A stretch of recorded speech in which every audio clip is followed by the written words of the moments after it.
बिस्मिल्लाहिर्रहमानिर्रहीम। मेरे पाकिस्तानियों, हमारा मुल्क एक फैसला कुन तारीख के मोड़ पे खड़ा है।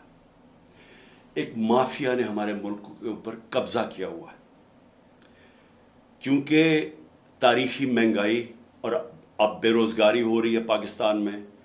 इलेक्शन हारने से ये डर रहे हैं, और क्योंकि ये इलेक्शन की शिकस्त से डर रहे हैं, ये पाकिस्तान का आइन तबाह करने पे तुले हुए हैं, पाकिस्तान के सुप्रीम कोर्ट को तबाह कर रहे हैं। हर किस्म की ये चीफ जस्टिस के ऊपर और जजेस के ऊपर हर किस्म की उनके खिलाफ प्रोपेगेंडा कर रहे हैं। मैं चाहता हूं कि हफ्ते को